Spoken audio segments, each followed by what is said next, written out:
everyone, welcome back to Navajo Tea Time. I hope you had fun at the Western Navajo Fair. I'm going to say now, it was nice to meet every single one of you, and I didn't have a panic attack whatsoever because I am pre-recording this and I have no idea how it turned out. It was great. We reached our 500 subscriber. Hopefully. Yeah, we exceeded it. I know, we've got high hopes. So, Indigenous Peoples Day was October 10th. So when you see this, it will have been a few days after. But we wanted to talk about it because it's really cool that we have this day now that's replaced Columbus Day, which a lot of Native people are happy about. And I think a lot of us that know the history of Columbus know that he was a genocidal maniac, and so the fact that we took his name off this day to celebrate, it's cool. So yeah. So how do you celebrate? Well, it's a new holiday, so I don't really celebrate Indigenous Peoples Day. I wouldn't know how without being like overly cartoony. You're gonna be or super campy. Indigenous. Campy about it. Good day to be Indigenous. Okay, so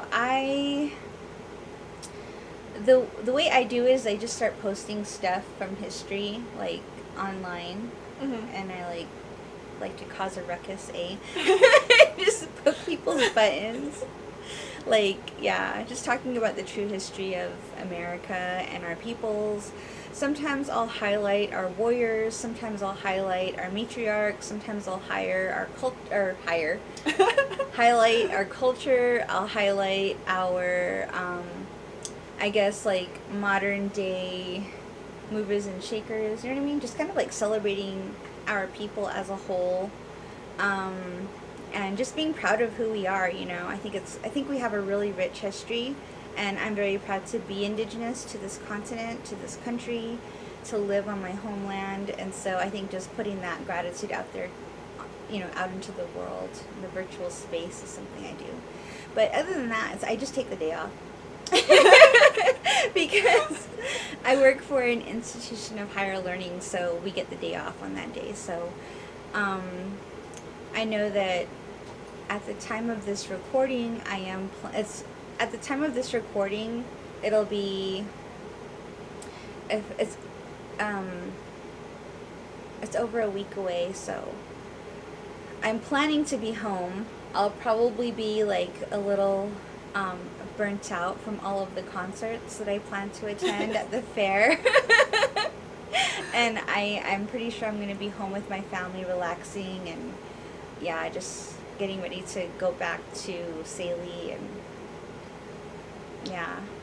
usually the travel day is also an R&R day, so we kind of try to sleep in, get a good lunch, drive, and then prepare for the week. So practical stuff. I work for myself, so I hardly ever realize it's a holiday until someone says, "Oh, it's a holiday." It's like, "Oh, okay." I know. I feel like Indigenous Peoples Day should be one of those holidays where we get all kinds of on Labor Day they have Labor Day sales, or like Black Friday or Thanksgiving they have all these different sales and you get these good deals on stuff. They should do that on Indigenous Peoples Day. And I don't know, we get like discounts on our groceries and our fuel or something.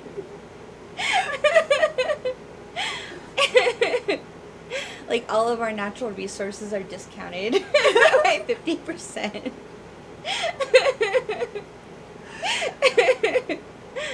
Just saying. Ew. Oh, wishful thinking. So do you have any tea about Indigenous Peoples Day, or any stories that you know of? Any unpopular opinions? I mean, a lot of people why is it Indigenous Peoples Day and not Columbus Day anymore? And I know, listening to a lot of different, outside opinions and histories about it. Columbus was Italian, so a lot of Italian Americans took pride in Columbus Day from things that I've read and seen. So, like, when you take him away, you're kind of taking away something that celebrates their heritage in a way, and something for them to be proud about, but they could probably find someone more aspiring to be proud of instead of I know, right? a genocidal maniac. But yeah, and it's not like we were taught the true history. You know, I think a lot of the true history of what happened wasn't really made public until relatively recently. Because I remember, like, when I was in school, he was still considered a hero. Like, in 3rd grade, I played Christopher Columbus in a play. And I think about that now, and I'm like, what the heck? So, anyways. And, like, my teacher was a nun, too. She was a Catholic nun. And so, you know, we all know the church, the Catholic Church's role in all of that, too. Like the palpables and all of the expeditions from Europe to America. So when you know that and then you think back on like what took place in 3rd grade, I get really embarrassed by it, but I also get kind of upset. Like, that's messed up. It's like, imagine, like, what if, like, there was, like, a little Jewish kid that was forced to play Hitler because in his school they were like, he was a hero. You know what I mean? They, like, lied about him. You know, and then how would that kid feel when they grew up and learned what the true history was? And they were like, oh, dang. And then all their cousins know that they played that person. You're okay. No one's judging you by that. They judge you for other things.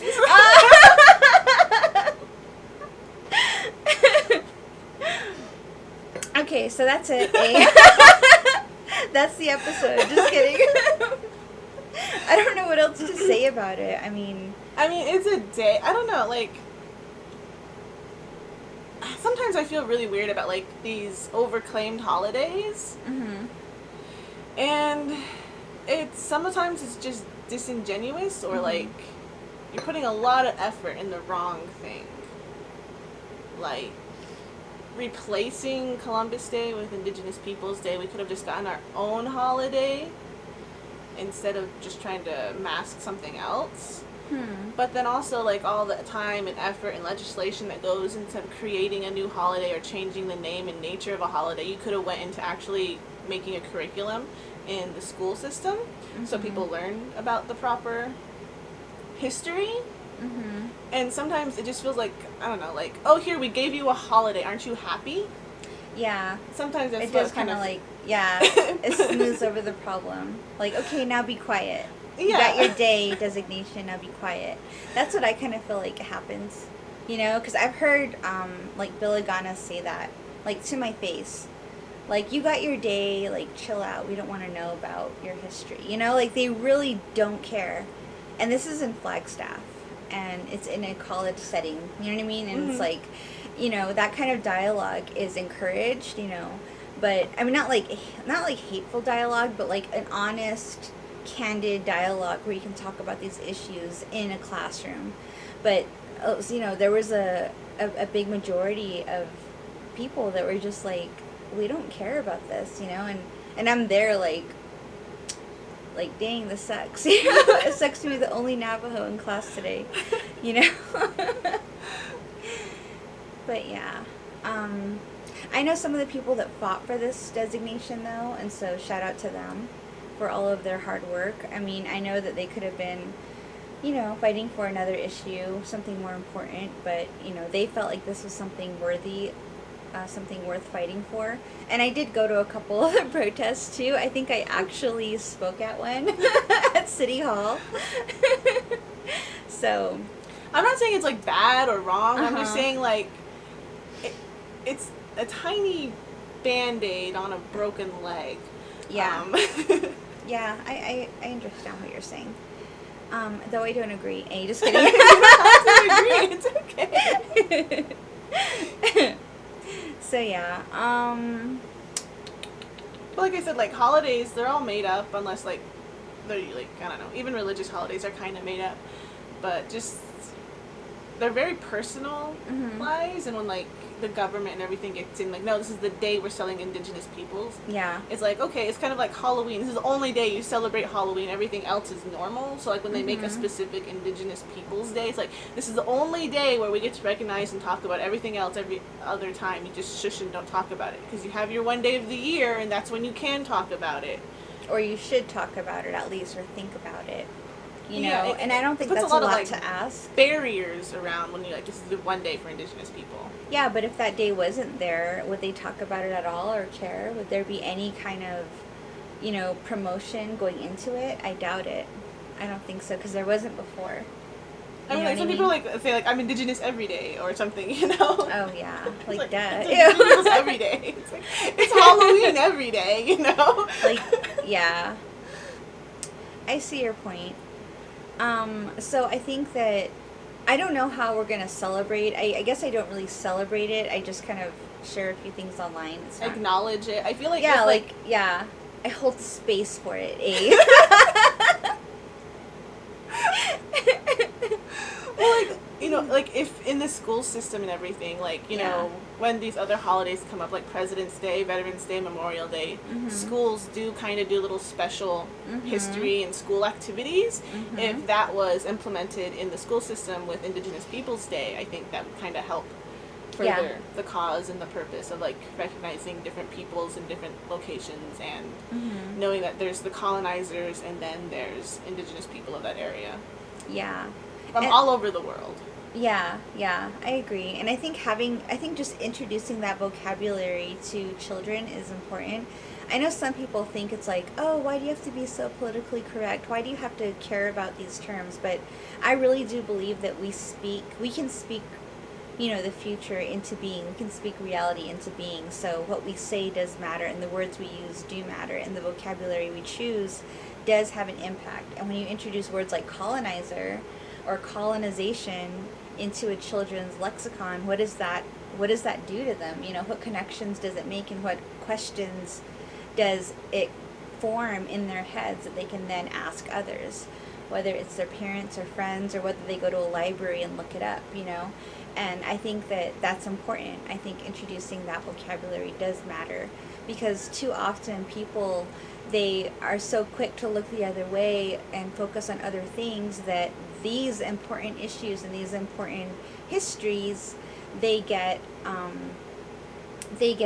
covered over, you know, and then the context of who Indigenous people are and what impacts we've had over the years and the lives we live and the great things that we do and accomplish, those things don't get highlighted like they should. You know what I mean? Like, I don't care about, you know, always talking about the negative. I really do think that this could be an opportunity to talk about the positive, you know, and really highlight our, you know, notable Native people. And for me, that's exciting. And I don't even if it's just one day to really focus on this, like, that's something that I do enjoy, because I have noticed that when a new theme gets introduced to my kids' lives, they start asking me questions.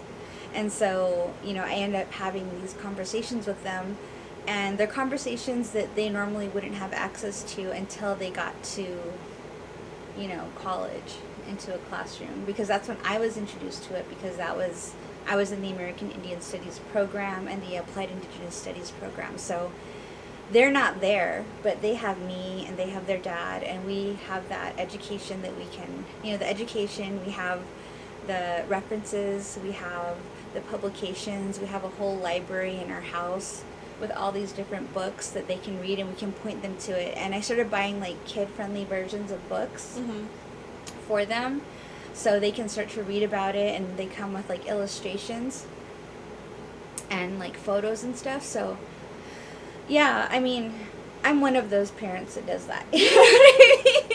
I know I could be doing other things, but, you know, like, I do take pride in being conscious of these things and being vocal about it and letting the little people in my household know that these things matter, to me at least. And they can form their own opinions as they get older. They can choose to care or not care, celebrate or disregard.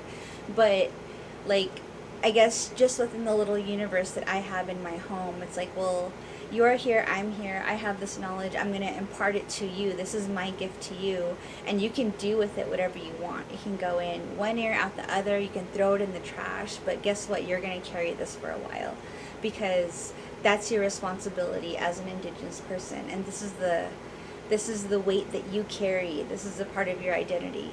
And so I make it important. And should I do that? I don't know. You know what I mean? You know, what do other parents do?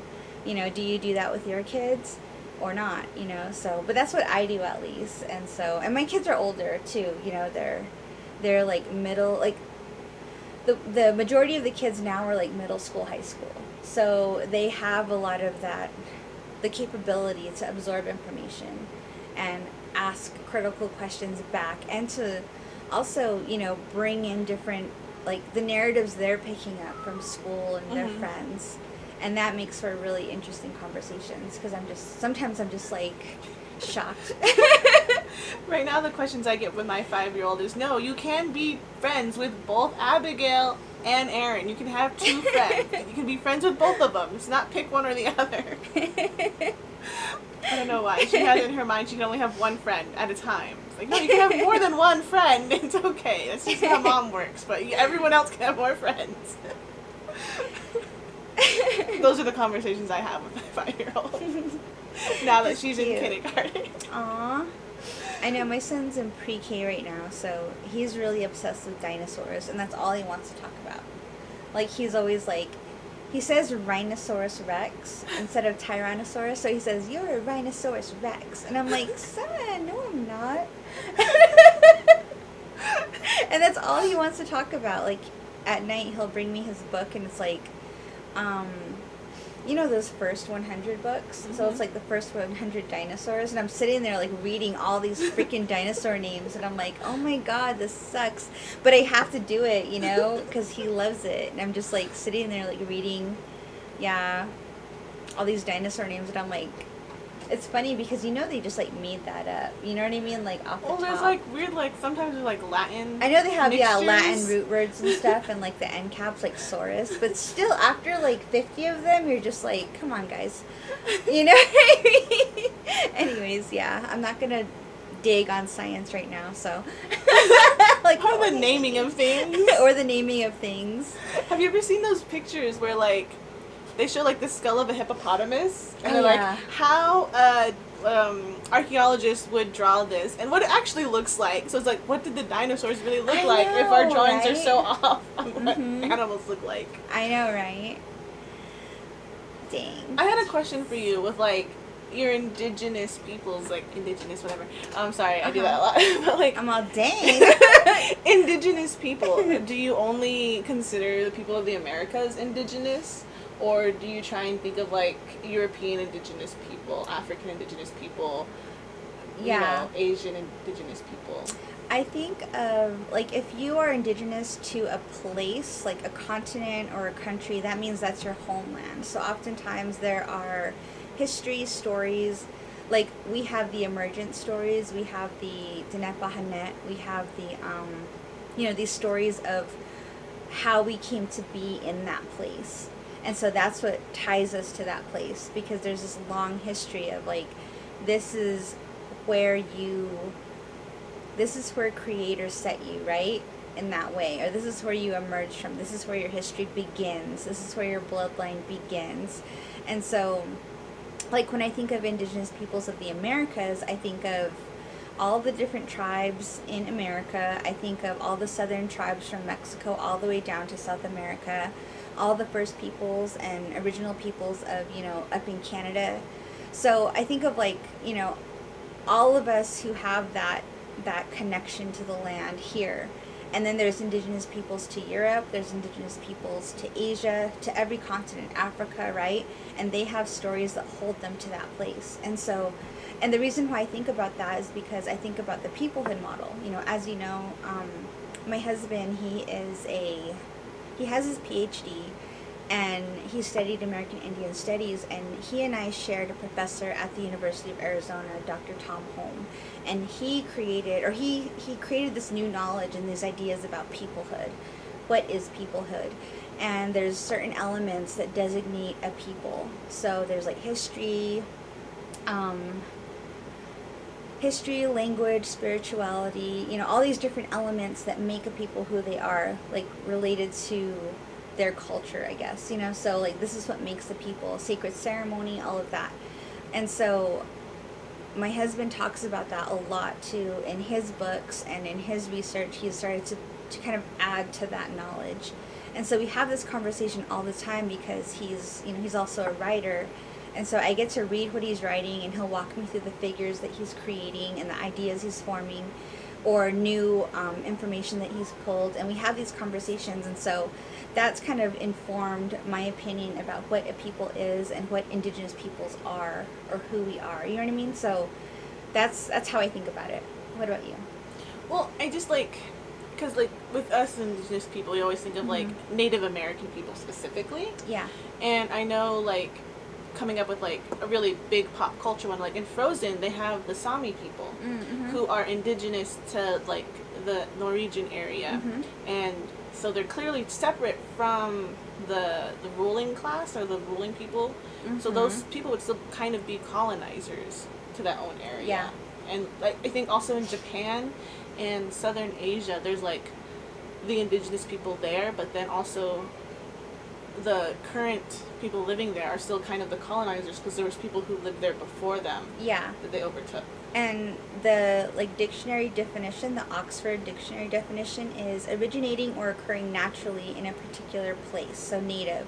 And then the example they give is the indigenous peoples of Siberia.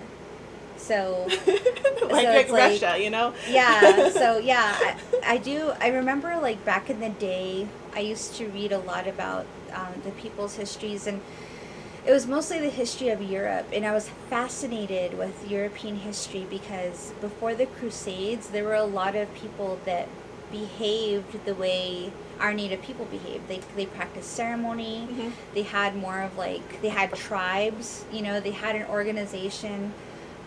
They're really connected to nature and the cosmos. They're really connected to herbalism, the herbs and the environment. Yeah, they're a pagan. And after, and when the Crusades happened, it was just this big wave of righteous fury. They kind of beat that out of them, and forced them to assimilate. Very similar to what happened to us. And so I know this has happened all over the world. And so I really do connect with a lot of those people from those different tribes, and when you talk to them and you hear their histories, it's fascinating. So I do know some people who are of European descent who are not they're not British, they're not English, they're not from some of these larger countries that had monarchies, but they have ties back to that pagan history. And so it's really interesting to see them practice that in the modern day. And it's really it's almost at first they really keep it hidden. It's kind of secret, and it's not until you get to know them and you see them, they have it's kind of witchy. I mean, it's pagan. It's kind of where witches come from. Yeah, and I don't want to say that, but because we have a negative connotation to witches. You know what I mean? We think of bad things. But, we're moving into October, and I know we're going to start talking about that, but you think about, these things that are considered dark, potions and spells. A lot of it's just herbalism and alchemy, you know what I mean? Or chemistry, you know what I mean? It's science. And, all the stories of, the witches and, the evil, dark practices are through the lens of Christians and monks trying to erase that culture. Yeah, and that erasure is something I think we need to talk about, you know what I mean? And I think it's important because, you look at the true histories of people and how connected we were to the earth and to our environment, and how much respect was there for all the things around us, and then all the power that we can connect to, that I think that's not mainstream practice, because, we're encouraged now to assimilate our ideas into this Western Christian ideology that kind of puts us in boxes. And it's not to disrespect people who are of that faith. You know, a lot of people I know and love are of that faith. They believe it, but they don't practice ceremony. And that they're very disconnected from the culture. And to me, that's kind of sad. And I'm sure they look at me and they're like, oh my God, look at her. She's going to ceremony. That's so sad. But you know what I mean? Like, we all have these perceptions and these mixed feelings about, you know, merging the past with the present, and then how do we practice today. And I think when it comes to things like Indigenous Peoples Day, you know, we can just, like, it would be nice if, like, even just for that one day, we can start to, like, respect that history and that culture and that connection. You know what I mean? For that one day, acknowledge it and have some respect for it, and then see if that can extend beyond one day into 2 days, 3 days, 4 days, weeks, months, years, you know. And will we ever get to that point where that practice of honoring other people's histories, cultures, and connections is something that's just the norm? Mm-hmm. You know, I feel like that's, like, in some sort of, like, utopian, like, egalitarian society where we all respect one another. But, you know, I hope, you know what I mean? I dare to hope that one day we'll get to that point. Like, will we ever evolve as human beings to be there? After living through the past few years, I'm very, like, skeptical that we'll ever get there. But, you know, I have hope. And I really do hope that our people, like our Native people, will rise above a lot of that pettiness and try to, like, you know, reconnect with those things, because I think it's important. But that's just my personal view. So I don't want to push that on anyone. But as an influencer, ew, that's sick. Yadala. Subscribe. Yeah. Like, subscribe. Thank you. With Halloween coming up and the Prey movie and Reservation Dogs, there's, like, always this topic every time Halloween comes around is, like, Native American costumes. And I feel like it's very personalized, you know. Mm-hmm. One person from the other, one Indigenous or Native American person from the other, will have a different feeling, a different outlook, a different, I don't know, rage meter of how they feel about the costumes. You get people who are very passionate about no one dressing up like that, and then you get some people who are like, I don't care, I know who I am as an Indigenous person, and it doesn't faze me, you're just cold and stupid.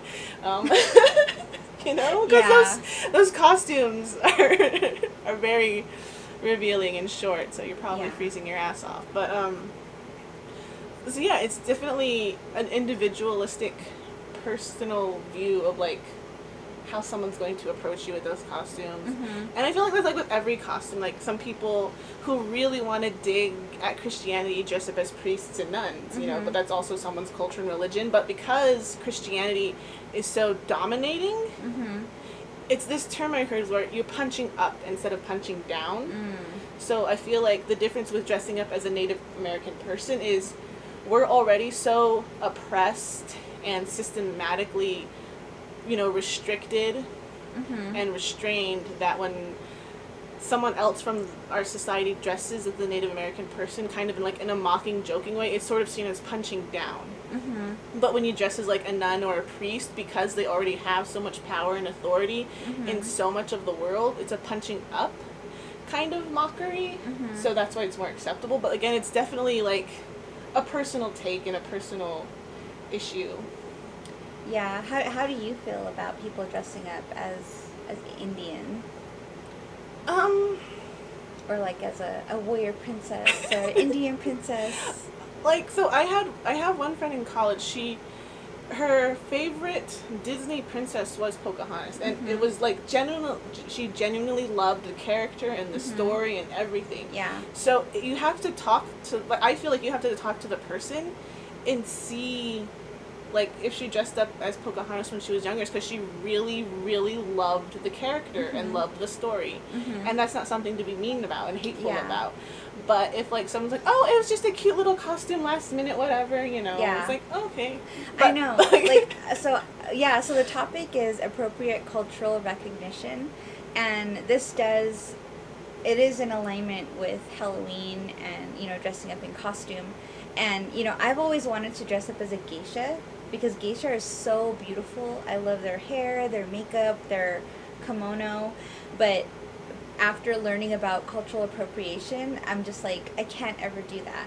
You know what I mean? Like, I can't bring myself to do it because, like, how can I speak out against people who want to dress up as like an Indian princess or something, or a warrior, you know what I mean? And how do I reconcile with myself if I do the same thing to another culture? You know what I mean? Mm-hmm. So it's kind of weird like that. But I mean, I do try to give that respect and not go that way, even though I really want to. And I know there's probably a lot of people that want to dress up in a headdress and like a cute little skimpy outfit because it'll look sexy, make them feel pretty. But, you know, I think like dressing up as other people's from other cultures it is disrespectful. I think if it's like a character, like a specific character, like you're going to be like Cheech and Chong or something, you know what I mean? I kind of get it, but I feel like can only like Mexican people do that? Is it wrong if we do it? I feel like that's the fine line of, like, if it's a specific, like cosplay. Yeah. You know? Yeah. With, There's like, a difference. cosplay, Yeah. you're even if you tweak it or mold it or whatever, Mm-hmm. you're trying to reference a specific character in a specific fictional story. Yeah, like, I kind of feel like cosplay's okay, but not a generic version. You know what I mean? Like, because, okay, so two things. I was wondering, like, how many people are going to dress up like, remember you were mentioning this in the last podcast? How many people are going to dress up like the character in Prey? And how many people are going to dress up like characters from Reservation Dogs? Because I know I would love to be Willie Jack for Halloween. Because she's so badass. But it's like, well, you know, you're dressing up as an Indian, you're playing Indian. It's like, well, what if you are also of a native tribe? Is it okay for you to do that? I feel like it's so. okay if you're Yeah. referencing a specific character. You don't Mm-hmm. have to be like in the cosplay world, especially if you're a minority. Mm-hmm. You get a lot of flack if you are a person of color and you cosplay someone not a person of color. But there's also lots of group that says no, it's cosplay, it's fun, it's play. It's play, you know, yeah. it's your play on that character. It's costume play. Mm-hmm. You know, and Yeah. So. And some people do a really good job too, and it's fun. It's a way for like adults to keep, you know, that childlike enjoyment. You know what I mean? To kind of bring it into their lives. I Yeah, guess. but then if you're also dressing up for the Halloween religious aspect of it, you're trying to disguise yourself from spirits. So you also want to like try and be as different as possible. Yeah. If you're going that route and saying, well, it's for the Halloween tradition of dressing up. Yeah. So, I mean, okay, so when it going back to culturally appropriate recognition of Indigenous people, I think the safest thing to do is not dress up as generic versions of a people, especially if you don't know about the history of those people. Like your friend dressing up like Pocahontas is one thing. It's kind of a version of cosplay, right? If she were to do that in college. However, if you were to approach her and tell her the true story of Pocahontas, that information might make her think twice about doing it again the following year, knowing the true history of how that played out. And so I wonder, you know, I think that a lot of people want to be allies. I feel like we're moving into a time where people are trying to be a little more thoughtful and not just bulldoze their way through, like saying, well, I'm going to do whatever I want to do. I don't care. I think we've kind of labeled those kinds of people like Karens. And Karens are not cool. But, you know what I mean? Like, I think that we're kind of moving away from that because that kind of attitude of like, no, I'm always right and you're always wrong and I'm going to do whatever I want and I don't care what you think or say, what I say goes. I think that kind of attitude, that selfish kind of attitude is becoming more unpopular because of the pandemic, because they made such a ruckus about things and they made such an ugly name for themselves. And I think we started to see people with no empathy for others when it's life or death to really be an ugly human trait. And so I don't see a lot of people pushing back unless they're super ignorant and really like stubborn and they're just going to dig their heels in. That's always going to happen. You know, there's always going to be people like that. And I think that if they want if they want to do that, they can. You know, they have the freedom to do so and make those choices. But they should also know that there's going to be a number of people who are going to be judging them harshly. God. And maybe throwing eggs at them this Halloween.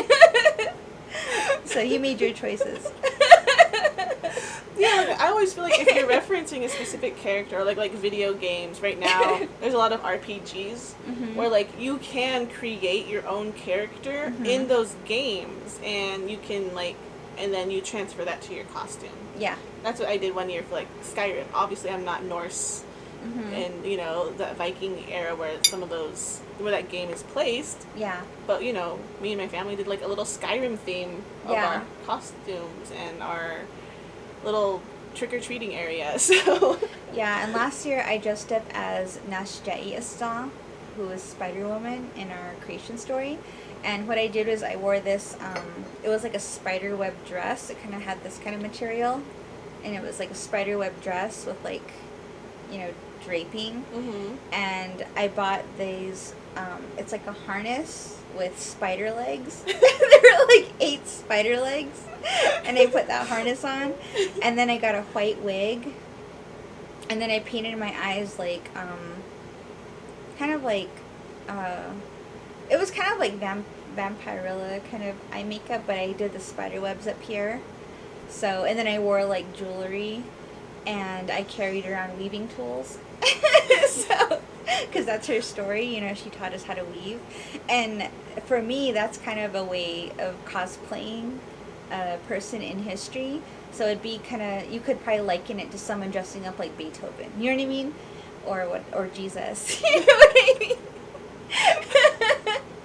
But yeah, so that was like, and I didn't get a lot of pushback from it. Like, I didn't get any, actually. A lot of people were like, oh, that's cool, that's creative. And I was like, walking around with my spider legs. They like did this when I walked. So yeah. So we are gonna do each other's costumes this year. Yeah, we're probably gonna post like a vlog maybe in November. It'll come out of us trying to make a costume. So it's gonna be like, what's that one? Runway? Project Runway? Yeah. To get the costumes ready by Halloween. So that's gonna be fun, and we'll see if we adhere. We'll see if Adrian can sew. It's gonna be all Velcro. It's gonna be like hot glue gun. Probably. Probably. So it'll be fun. I'm excited about it. Yeah. So yeah, and I don't know about like, are we gonna adhere to what we were just talking about? You know, appropriate cultural recognition. Well, like, if you really, like I said, like, with the powwow thing, if you really want to go down to, like, the bare minimum, Halloween is an appropriated holiday. It's not a part of our tradition, our culture. Yeah. It's quite literally a pagan holiday turned into a candy fest. But, That's true. That's true. Okay, so let's stop the conversation there. Thank you for listening to this conversation about Indigenous Peoples Day. Let us know in the comments below how you celebrate it, what conversations you share in your family, around your table, or... Are you going to start, you know? Yeah, like, let us know. And, you know, we can continue the conversation in the comments about costumes and stuff, because it's obviously, there's not going to be like, here it is, we found the answer, we'll share it to everybody and force everyone to follow this new rule about costumes. It's definitely a conversation to people. All right, see ya. Bye, go ahead. Go ahead.